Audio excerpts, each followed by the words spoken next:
Mr. Speaker, can I begin by giving my word to this House that this was not given to the media? Absolutely. I will absolutely have an inquiry into this, but I would not be that discourteous. I spoke to you this morning, Mr. Speaker. I wouldn't be discourteous to you or to the Leader of the Opposition in that way, or to the House, and I give you that assurance from this dispatch box. And I apologise to the Leader of the Opposition, and I will make that inquiry. Mr. Speaker, 3 years since Russia launched its vile assault on Ukraine, I would like to address the international situation and the implication for Britain's national security. Mr. Speaker, in my first week as Prime Minister, I travelled to the NATO summit in Washington with a simple message: that NATO and our allies could trust this government would fulfil Britain and indeed the Labour Party's historic role to put our collective security first. I spoke of my great pride, Mr. Speaker, to lead the party that was a founding member of NATO, the inheritor of the legacy of Clement Attlee and Ernest Bevin, who not only stood behind Winston Churchill in wartime, but won the peace by establishing the great post-war order here and abroad. Mr. Speaker, it's a proud legacy, but in a world like ours, it's also a heavy one, because the historical load we must carry to fulfil our duty is not as light as it once was. We must bend our backs across this House, because these times demand a united Britain, and we must deploy all of our resources to achieve security. Mr. Speaker, as a young man, I vividly remember the Berlin Wall coming down. It felt as if we were casting off the shackles of history, a continent united by freedom and democracy. If you had told me then that in my lifetime we would see Russian tanks rolling into European cities again, I would not have believed you. Yet here we are, in a world where everything has changed. Because 3 years ago, that is exactly what happened. Britain can be proud of our response. British families opened their doors to fleeing Ukrainians, the yellow and light blue fluttering on town halls and churches the length and breadth of this country. And the party opposite, in government, was robust in our response. I supported that in opposition. I applaud them for it now. And we have built on that, bringing our support for Ukraine to a record level this year. Mr. Speaker, we should not pretend that any of this has been easy. Working people have already felt the cost of Russian actions through rising prices and bills. Nonetheless, one of the great lessons of our history is that instability in Europe will always wash up on our shores, and that tyrants like Putin only respond to strength. Russia is a menace in our waters, in our airspace, and on our streets. They've launched cyber attacks on our NHS. Only 7 years ago, a chemical weapons attack on the streets of Salisbury. We must stand by Ukraine, because if we do not achieve a lasting peace, then the economic instability, the threats to our security, they will only grow. And so, as the nature of that conflict changes, as it has in recent weeks, it brings our response into sharper focus. A new era that we must meet, as we have so often in the past, together and with strength. Mr. Speaker, the fundamentals of British strategy are unchanged. I know that the current moment is volatile, but there is still no good reason why they cannot endure. So let me spell out to the House exactly how we will renew them for these times. First, NATO is the bedrock of our security and will remain so. It has brought peace for 75 years. It is as important today as the day on which it was founded. Putin thought he would weaken NATO. He's achieved the exact opposite. And it remains the organisation that receives the vast bulk of our defence effort in every domain, and that must continue. Second, we must reject any false choice between our allies, between one side of the Atlantic or the other. That is against our history, country, and party, because it's against our fundamental national interest. The US is our most important bilateral alliance. It straddles everything from nuclear technology to NATO to Five Eyes, AUKUS and beyond. It survived countless external challenges in the past. We fought wars together. We're the closest partners in trade, growth and security. So this week, when I meet President Trump, I will be clear. I want this relationship to go from strength to strength.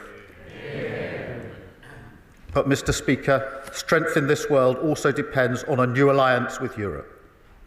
As I said in Paris last week, our commitment to European defence and security is unwavering. But now is the time to deepen it. So we will find new ways to work together on our collective interests and threats, protecting our borders, bringing our companies together, seeking out new opportunities for growth. Third, Mr. Speaker, we seek peace, not conflict. And we believe in the power of diplomacy to deliver that end. That, of course, is most pressing in Ukraine. Nobody in this House or this country wants the bloodshed to continue. Nobody. And, Mr. Speaker, I've seen the devastation in Ukraine firsthand.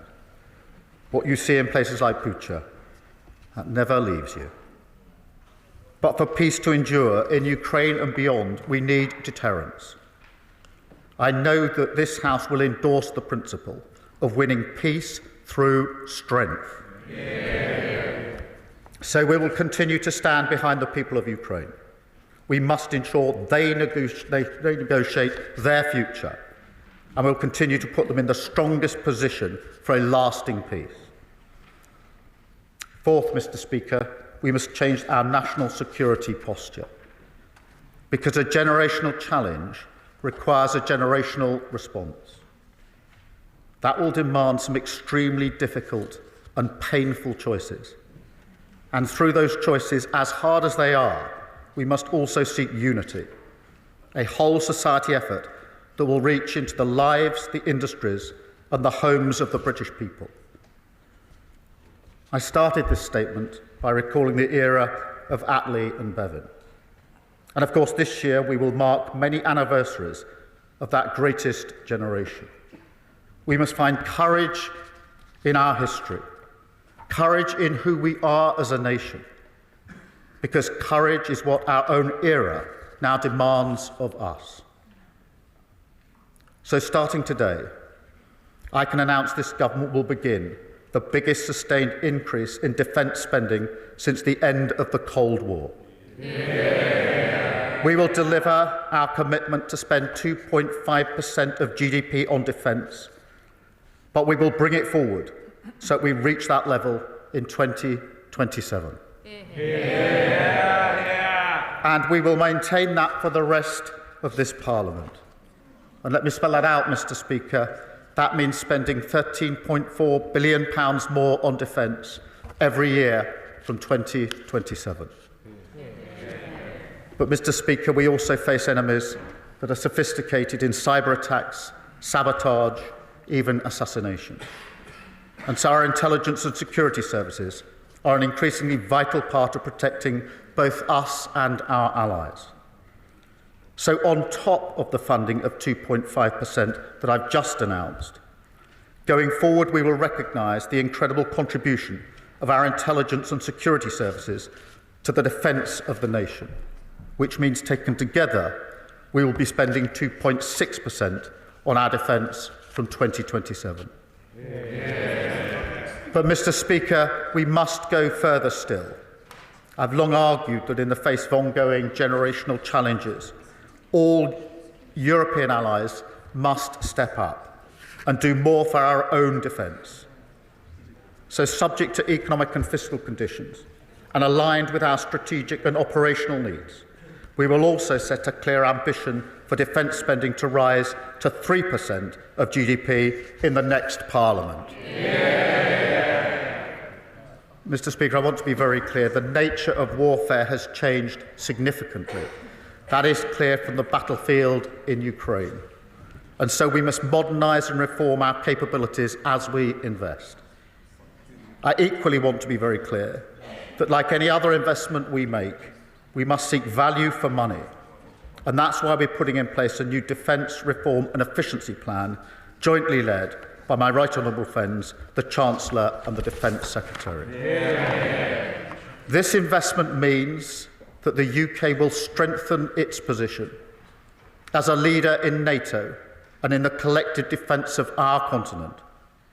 And we should welcome that role. It is good for our national security. It is also good for the defining mission of this government to restore growth to our economy. And we should be optimistic of what it can deliver in those terms. But, Mr. Speaker, in the short term, it can only be funded through hard choices. And in this case, that means we will cut our spending on development assistance, moving from 0.5% of GNI today to 0.3% in 2027, fully funding our increased investment in defence. I want to be clear to the House. That is not an announcement I am happy to make. I'm proud of our pioneering record on overseas development, and we will continue to play a key humanitarian role in Sudan, in Ukraine and in Gaza, tackling climate change, supporting multinational efforts on global health and challenges like vaccination. In recent years, the development budget was redirected towards asylum backlogs, paying for hotels. So as we're clearing that backlog at a record pace, there are efficiencies that will reduce the need to cut spending on our overseas programmes. But nonetheless, it remains a cut, and I will not pretend otherwise. We will do everything we can to return to a world where that is not the case and rebuild a capability on development. But at times like this, the defence and security of the British people must always come first. That is the number one priority of this government. But, Mr. Speaker, it's not just about spending. Our whole approach to national security must now change. We will have to ask British industry, British universities, British businesses and the British people to play a bigger part. Use this to renew the social contract of our nation, the rights and responsibilities that we owe one another. The first test of our defence policy is, of course, whether it keeps our country safe. But the second should be whether it improves the conditions of the British people. Does it help provide the economic security that working people need? Because ultimately, as Attlee and Bevan knew, that is fundamental to national security as well. We will use this investment as an opportunity.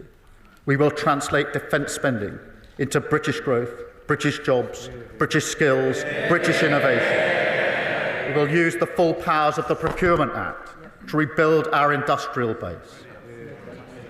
And, Mr. Speaker, as the Strategic Defence Review is well underway, and across government we're conducting a number of other reviews relevant to national security, it's obvious that these reviews must pull together. So before the NATO summit in June, we will publish a single national security strategy, and we will bring it to this House because, Mr. Speaker, as I said earlier, that is how we must meet the threats of our age, together and with strength. A new approach to defence, a revival of our industrial base, a deepening of our alliances, the instruments of our national power brought together, creating opportunity, assuring our allies, delivering security for our country. Mr. Speaker, at moments like these in our past, Britain has stood up to be counted. It has come together and it has demonstrated strength. That is what the security of our country needs now, and it is what this government will deliver.